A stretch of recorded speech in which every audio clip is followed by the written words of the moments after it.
Message de Monseigneur Philippe Christori en ce vendredi 6 octobre 2023. Je ne puis craindre un Dieu qui s'est fait pour moi si petit. Avec l'ouverture, mercredi 4 octobre, de la première session de la 16e Assemblée générale ordinaire du Synode des évêques, l'Église va vivre une nouvelle phase de ses réflexions grâce au travail de collecte des éléments rassemblés auprès de nos communautés catholiques, tant au niveau des pays que des continents. Prions pour les personnes laïques et claires qui se retrouvent durant un mois dans la ville éternelle. Le pape l'affirmait en octobre 2022, sans la prière, il n'y a pas de synode. Le cardinal Mario Gretsch, secrétaire général du synode, nous écrit lui aussi sur l'importance de la prière à cette intention. Voici les mots qu'il a adressés aux évêques, je le cite. Le synode est avant tout un événement de prière et d'écoute, qui ne concerne pas seulement les membres de l'assemblée synodale, mais aussi chaque baptisé, chaque église particulière. En effet, nous sommes tous appelés en ce moment à nous unir dans la communion de la prière et dans l'invocation insistante de l'Esprit Saint pour qu'il nous guide dans le discernement de ce que le Seigneur demande à son Église aujourd'hui. C'est pourquoi je vous écris, continue-t-il, à vous qui êtes le principe visible et le fondement de l'unité dans vos églises particulières et les premiers animateurs de la prière pour la portion du peuple de Dieu qui vous est confiée, afin que de toute l'Église monte vers Dieu une prière incessante pour le Saint-Père, le pape François et pour tous les membres de l'Assemblée synodale. Fin de citation. Dans sa lettre, Monseigneur Gretsch détaille cette prière en disant qu'elle se vit en premier par l'écoute de la parole de Dieu et l'écoute de l'Esprit Saint. Puis elle se fait adoration dans le silence qui permet d'entrer dans l'intimité merveilleuse de Dieu. Puis elle est une intercession pour, et je le cite encore, demander au Seigneur d'illuminer nos cœurs avec la force de son esprit de vie afin que nous sachions discerner et faire sa volonté. Fin de citation. Cette intercession exprime le choix de prendre en charge nos frères et sœurs dans leurs questionnements, leurs peines et leurs besoins. Enfin, cette prière se fait action de grâce pour reconnaître la primauté de la grâce dans tout ce que nous vivons en Église et pour l'amour prévenant de Dieu pour chacun et chacune d'entre nous. Aussi, soyons généreux en ce mois d'octobre, mois du rosaire, pour accompagner les travaux de l'Assemblée synodale romaine, en priant particulièrement la Vierge Marie par nos chants et nos chapelets. Ce mois d'octobre, marqué par l'Assemblée du synode à Rome, est aussi riche en événements spirituels. Je souhaite en souligner 3.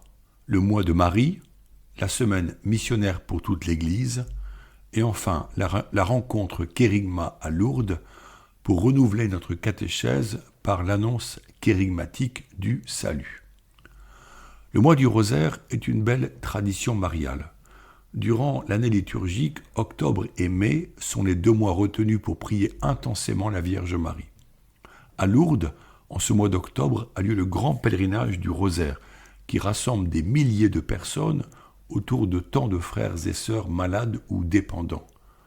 Venir prier à la grotte de Massabielle est une expérience inoubliable pour les plus anciens comme les jeunes, qui sont souvent hospitaliers ou brancardiers auprès de ces malades pour leur plus grande joie.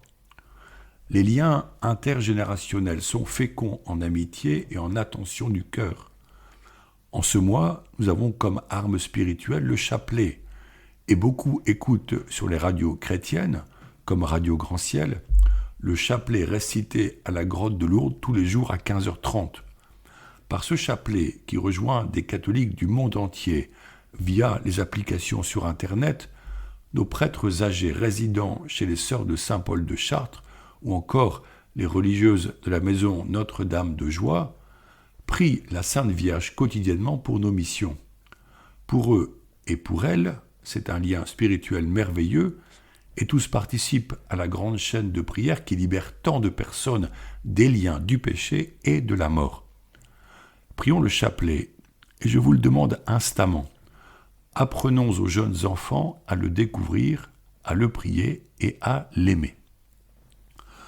Pour la semaine missionnaire mondiale prévue du 15 au 22 octobre, le pape François a choisi un thème qui s'inspire du récit des disciples d'Emmaüs dans l'évangile de Luc, je cite, « des cœurs brûlants, des pieds en marche ».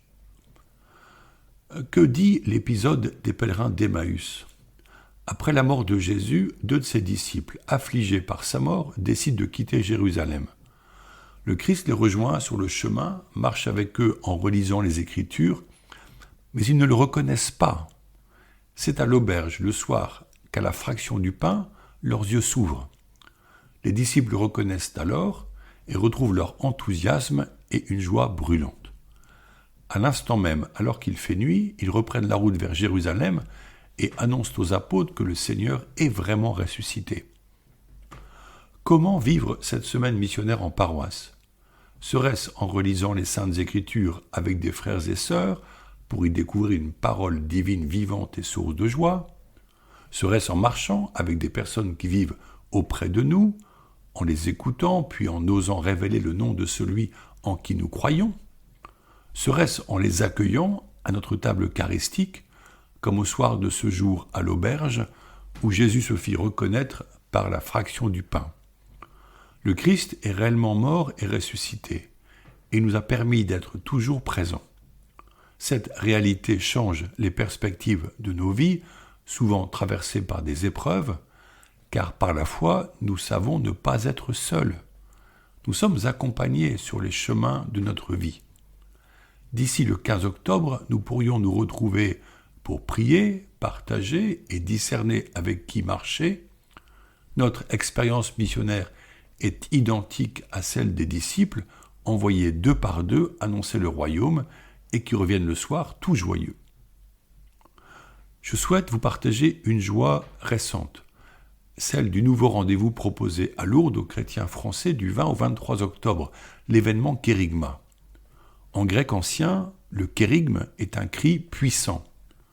Quel usage faire de ce mot lorsqu'on parle de la mission de l'Église ?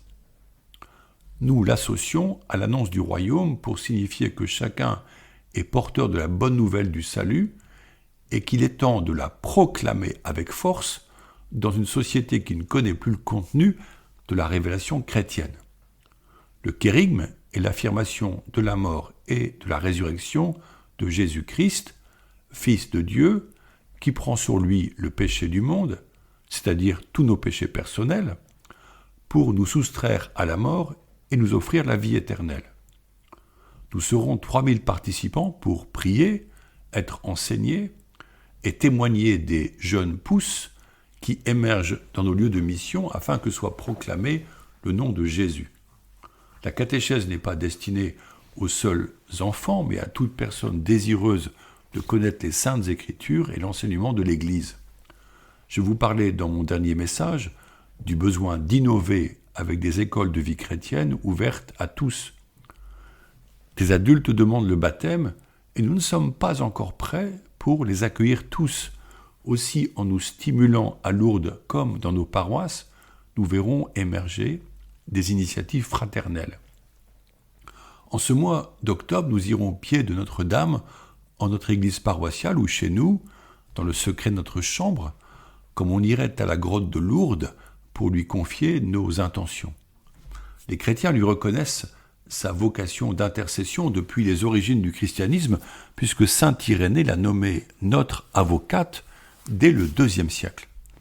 Pourquoi ne pas créer chez soi un lieu qui mette en valeur Marie avec sa statue ou une icône mariale, en plaçant quelques fleurs ou plantes, en décorant l'espace de jolies photos de personnes qui nous sont chères, pour qui nous aimons prier. Ainsi, il sera motivant de prendre ce moment de chapelet pour le bien de ceux qui se confient à notre prière et pour notre diocèse.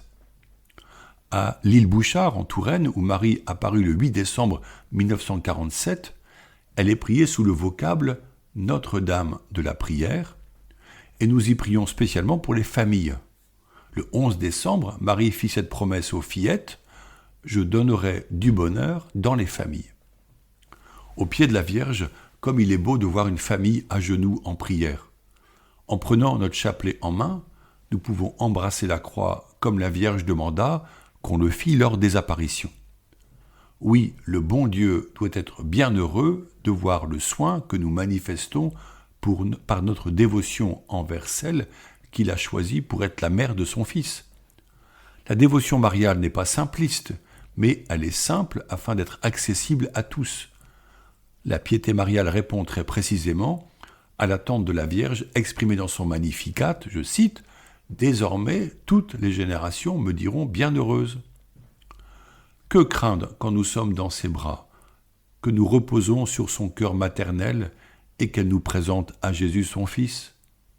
Elle est un refuge inexpugnable où nous sommes gardés du mal et préservés des attaques du malin. Elle est la femme de l'Apocalypse, victorieuse du démon qui enfante un fils qui sera le sauveur de tous. Ce mois d'octobre est un cadeau qui nous est fait. Si la longueur des jours diminue, nous avons plus de temps pour nous recueillir et nous mettre en marche ensemble pour accompagner les chercheurs de Dieu en leur partageant le trésor de l'Évangile.